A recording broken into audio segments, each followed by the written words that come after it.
ताई, अगं जिजूंना निघायचंय. तू इथं काय करते आहेस? काय? ते लगेचच निघालेत?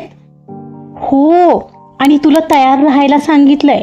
कुठेतरी बाहेर नेणार आहेत वाटतं. बाहेर कुठं पण? आता ते मला काय माहीत. ते बघ तुझं तू. म्हणत ती बेडवर बसली आणि अवनी रूम बाहेर डोकावली तर तिला नेमकाच तिच्याकडे पाहणारा क्षितिज दिसला. तिला चलायला खुणावत होता. आपण ऐकत आहात अनकंडिशनल लव्ह, प्रेमाची नवी सुरुवात या कथेचा पुढचा भाग सुरू करण्याआधी प्लीज माझ्या चॅनलला सबस्क्राईब करून घ्या आणि आधीचे पार्ट ऐकले असल्याची खात्री करून घ्या. चला सुरुवात करतेय. अनकंडिशनल लव्ह, प्रेमाची नवी सुरुवात, भाग 56. हे हाय ब्रो, असं अचानक आलास? आर्यश त्याला आलेला पाहून धावतच खाली आला. हो, अरे येणार तर होतोच. तुला तसं बोललो होतोच ना. मग कसं चाललंय इथं फॅक्टरीमधलं काम? एकदम बेस्ट, सगळं व्यवस्थित चालू आहे. पण ब्रो, वहिनी एकदम बेस्ट आहे हा. जेवण तर काय बनवते. तो एकदम विषय बदलत त्याच्या कानाजवळ जात म्हणाला. तसं हलकेच स्मित त्याच्या गालात उमटलं आणि त्याचं लक्ष किचनकडे गेलं, जिथून मंजिरी त्यांच्यासाठी पाणी घेऊन आलेली. जीजू, पाणी. थँक्यू मंजिरी, कशी आहेस? मी मस्त, म्हणत ती गोड स्मित करत आत निघून गेली. खास अवनीला भेटायला आलेला खरं तर तो, पण ती तर कामातच बिझी होती. किचनमध्येच काहीतरी चालू होतं तिचं. दुपारची जेवण खाण झाली, पण अवनी एकटी अशी भेटलीच नव्हती त्याला.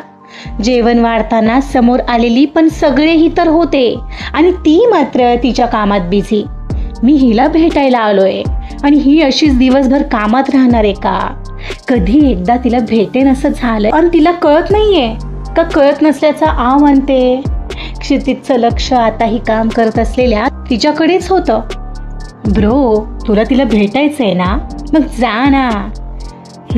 हो, मला आज लगेचच निघावं लागणार आहे. अरे बघ ना, आता तर 2ही वाजले.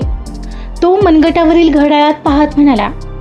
आभाळ भरल्यासारखं झालेलं, पण पावसाचं काही खरं वाटत नव्हतं. पण लवकरच निघावं या विचारात तो होता.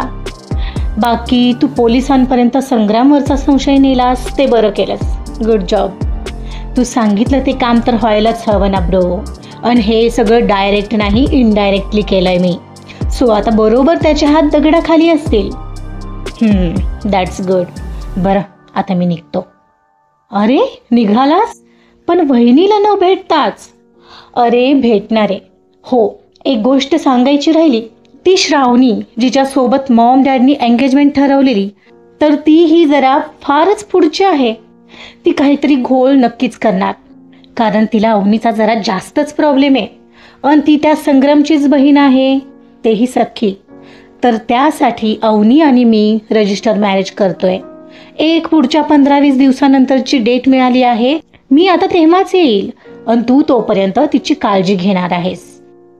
काय सांगतोयस ब्रो, तू रजिस्टर मॅरेज करतो आहेस? पण मॉम डॅडना माहितीये? नाही, मॉम तुला आणि मला सोडून इतर कोणालाही माहीत नाहीये. अगदी ग्रॅनी आणि ग्रँडपाला सुद्धा. आणि इतक्यात सांगायचं सुद्धा नाहीये, कारण जरा एक प्रॉब्लेम आहे. सो प्लीज एवढ्या बाबतीत मला कोऑपरेट करशील हा Aryash? Of course bro, I am always with you. बरं चल. तिची भांडी झाली का पाहत क्षितिज आता उठला. तिच्यासोबत थोडा वेळ घालवायचा होता आणि तिचं अजूनही लक्ष नव्हतं त्याच्याकडे. रागात आहे की काय अजून, त्याला काही समजेनच झालेलं. ती एव्हाना भांडी आटोपून तिच्या बेडरूम मध्ये निघून गेली. मंजिरी भांडी उचलून किचन मध्ये ठेवत होती. चल येतो मग, बाय, म्हणत क्षितिज उठला आणि आर्यशला बिलगला. त्याच्या पाठीवर थोपटलं आणि बाजूला होत विल्यमच्याही खांद्यावर थोपटून त्याला म्हणाला. विल्यम, चल येतो मी आता. तूही अवनीवर लक्ष ठेवशील? हो सर, तो म्हणाला आणि किचनमध्ये भांडी ठेवून आलेल्या मंजिरीकडे तो आला. मंजू, अवनी काय करते? मला निघावं लागेल, तिला जरा सांगतेस का? माहीत नाही. थांबा, मी सांगते तिला तुम्ही बोलावले ते. नाही, एक काम कर, तिला सांग तयार राहायला. तिला म्हणाव बाहेर जायचंय जरा. ओके, आले सांगून म्हणत ती धावतच त्या दोघींच्या बेडरूम मध्ये आली. ताई, अगं जिजूंना निघायचंय, तू इथे काय करते आहेस? काय, ते लगेचच निघतायत? हो, आणि तुला तयार राहायला सांगितलंय. कुठेतरी बाहेर नेणार आहेत वाटतं. बाहेर कुठे पण? आता ते मला काय माहीत, ते बघ तुझं तू, म्हणत ती बेडवर बसली आणि अवनी रूम बाहेर डोकावली. तर तिला नेमकाच तिच्याच कडे पाहणारा क्षितिज दिसला. तिला चलायला खुणावत होता. तिला ही क्षणभर कळेनाच नेमकं कुठं जायचंय, पण तरीही तिनं पटकन आवरायला घेतलं. काहीच क्षणात ती तयार होऊन आली. आर्यश, विल्यम आणि शिवरामचा निरोप घेऊन क्षितिज निघाला. शिवराम, जरा हिला घेऊन जातोय, जाताना सोडून जाईन. हो हो, चालेल ना. आता काय, आम्ही काय बोलणार? तो हसला आणि बाकीचेही हसले. क्षितिज आणि अवनी काहीच वेळात घराबाहेर पडले आणि आता क्षितिज घेऊन आलेली यावेळीची कार अगदीच वेगळी दिसत होती. रेड कलर आणि अगदी पॉश वाटत होती. त्याने तिला कार जवळ येताच डोअर ओपन करून दिलं. तिला आत बसून ड्रायव्हिंग सीटवर येऊन बसला. तो कार स्टार्ट करणार तर तिनं त्याला प्रश्न केला, कुठं चाललोय नेमके आपण? आणखी कुठे जाणार आहे? अन काय ग, तुला भेटायला आलोय मी आणि तू मस्त कामात बिझी आहेस नाही? तुला आनंद नाही झाला मी तुला एवढं सरप्राईज दिलं येऊन? झालाय तर. आता सर्वांसमोर काय करणार होते मी? अन आज येणार होता तर मला काल का नाही बोलला? मग ते सरप्राईज झालं असतं का अवनी? तो असं म्हणाला तसं तिने नजर चुकवली आणि कारच्या काचेतून बाहेर पाहू लागली. त्याने कार स्टार्ट करतच कारमध्ये सुंदर मंद आवाजात गाणी लावलेली आणि त्या गाण्याचे बोल तिच्याही मनाच्या तारा छेडत होते. आजकल तन्हा मैं कहाँ हूँ, साथ चलता कोई, उसकी हमें आदत होने की आदत हो गई, वो जो मिला है जब से उसकी सोहबत हो गई, एक जरा मासूम से दिल की आफत हो गई, सुन ले जरा, सुन ले जरा, दिल ने कहा इतना बस मुझे पता है, I am in love, I am in love. Car काही वेळाने थांबली ती डोंगरावरच्या मंदिरासमोर. दोघंही लगेच उतरले. तिलाही अर्थातच आश्चर्य वाटलेलं. तो तिला चक्क त्या नेहमीच्याच मंदिरात घेऊन आलेला, जी कल्पना तिच्या मनाला शिवली सुद्धा नव्हती. मध्येच कुठेतरी तुरळक ढग दिसत होते. मधूनच ऊन पडायचं आणि मधूनच सावली. तिथं 1-2 टू व्हीलर सुद्धा उभ्या होत्या. तिथे काही आसपास मजाक मस्ती करणारी मुलं दिसत होती. अवनीने त्यांना ओळखलं पण त्यांच्याकडे दुर्लक्ष केलं. त्यांच्याकडे दुर्लक्ष करत दोघंही मंदिराच्या पायऱ्या चढून वर निघाले. अरे, ही अवनी आहे का? आणि हा तोच आहे का त्या दिवशी ज्यानं आपल्या संग्रामला मारलेला? एक जण म्हणाला. ए त्याला फोन लाव, ते चक्क दोघं सोबत आहेत म्हणजे याचा अर्थ कळतोय का तुला? त्याला ही गोष्ट कळायलाच हवी, दुसरा एक जण म्हणत होता. आणि तोपर्यंत त्यातल्याच एकाने संग्रामला कॉल सुद्धा लावला.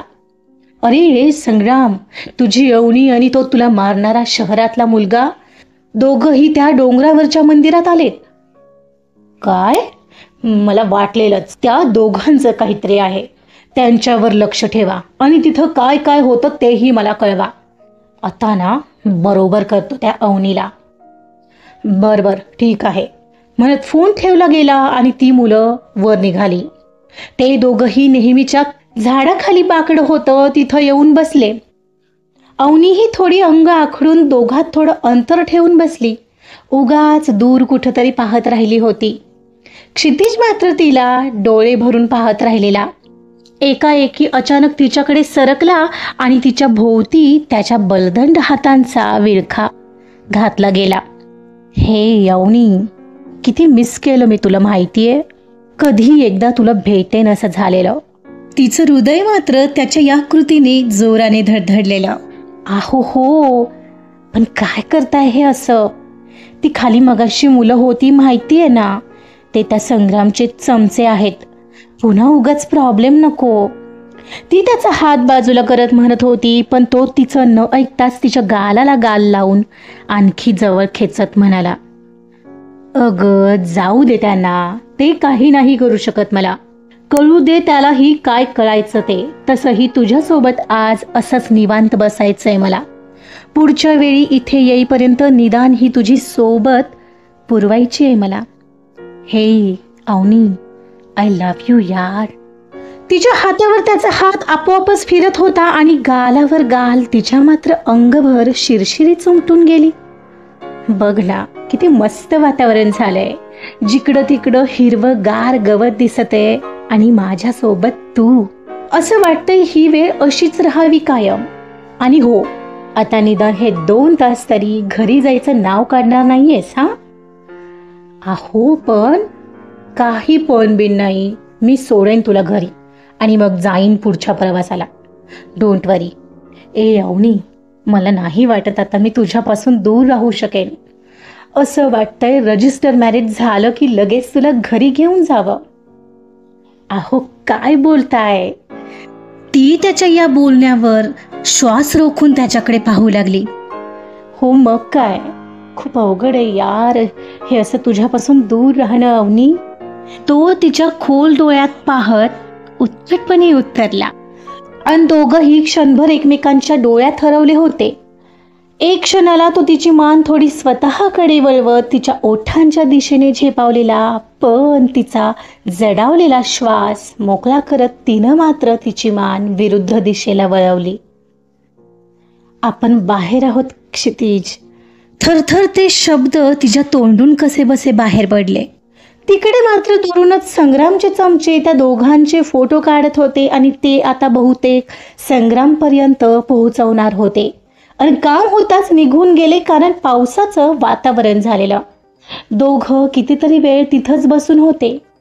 एकमेकांचा सहवास एन्जॉय करत होते. काही ना काही गप्पा चालू होत्या, कधी लग्नाच्या तर कधी तिला पुण्याला नेण्याच्या. पण ती अजूनही तशीच त्याच्या मिठीत होती. क्षणाक्षणाला त्याच्या मिठीत मोहरत होती.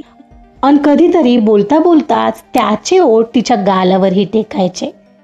आता त्याची हनुवटी तिच्या खांद्यावर स्थिरावली होती. आणि एवढ्यात तिला सकाळची गोष्ट आठवली, ती सेल्फीवाली.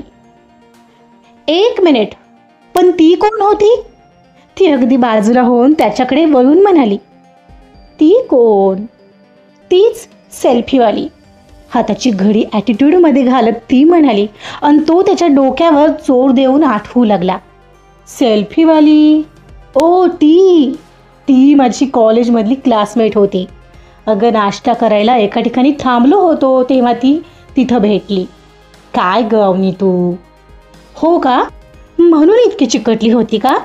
तिच्या या वाक्यावर तो मात्र खळखळून हसत उठला. ओ हो अवनी, तू पण ना खरंच. ती फक्त क्लासमेट आहे. हो का? मग एवढं हसायला काय येतंय तुम्हाला? मग काय आता रडू का? तू बोलतेसच ना अशी की हसू येईल नाही तर काय. तो तिला पाहत अजूनही हसत होता आणि तिच्या चेहऱ्यावर पसरलेल्या किंचितशा इन्सिक्युरिटीसोबत तिचा तो चेहरा खूपच क्यूट वाटत होता. आणि दोघांच्या गप्पाच्या नादात त्याच्या लक्षात आलं नव्हतं की आभाळ इतकं भरून आलेलं की अगदी पावसाचं वातावरण झालेलं. एकाएकी ढग गडगडला आणि तेव्हा त्या दोघांच्या लक्षात आलं आणि एकाएकी पावसाचे मोठमोठे टपोरे थेंब जमिनीच्या दिशेने झेपावू लागले. अरे बापरे, पाऊस आला. अगं इथं ये झाडाखाली, थोडा वेळात थांबेल पाऊस. आणि नाही थांबला तर? थांबेल ग, आता पावसाळा संपायला आलाय, म्हणत त्याने तिला झाडाखाली ओढलं. दोघंही आता झाडाखाली थांबलेले.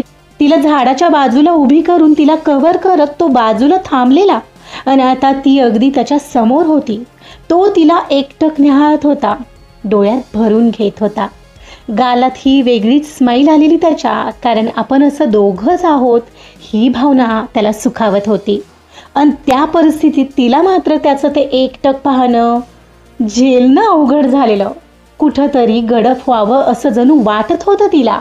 मनात उमडणारे घाबरट भाव लपवत ती कशी बशी त्याच्यासोबत त्या झाडाखाली उभी होती. पण मधूनच एक वीज जोरात कडकडली आणि तिने त्याला घाबरून घट्ट पकडलं. अगं घाबरतेस काय अशी? मी आहे ना. तुम्ही काय करणार आहात वीज पडली तर? इथं झाडाखाली नको थांबायला हवं होतं आपण. तुम्हाला कदाचित माहीत नाहीये, वीज नेहमी झाडावरच पडते. अगं मग पडू दे ना, मला आवडेल तुझ्यासोबत मरायला. पण मला नाही ना मरायचंय, मला तर तुमच्यासोबत खूप खूप जगायचंय क्षितिज, ती अगदी भावूक होऊन आता म्हणाली. आणि तत्क्षणी दोघांची नजरानजर झाली. त्याने एकदम दोघांतलं अंतर कमी करत तिला पटकन जवळ मिठीत ओढलं आणि तिच्या भोवतीची मिठी घट्ट करू लागला. तिला कडल करू लागला. ती ही क्षणभर हरवलेली त्याच्या उबदार मिठीत. एका बाजूला पाऊस कोसळत होता आणि हे दोघंही एकमेकांच्या मिठीत जगभान विसरून हरवलेले. आणि हा काही दिवसांचा दुरावा विसरण्याचा प्रयत्न करत होते. आजचा भाग इथंच संपलेला आहे. आजचा पार्ट कसा वाटला हे आपल्या कॉमेंट्समधून जरूर कळवा.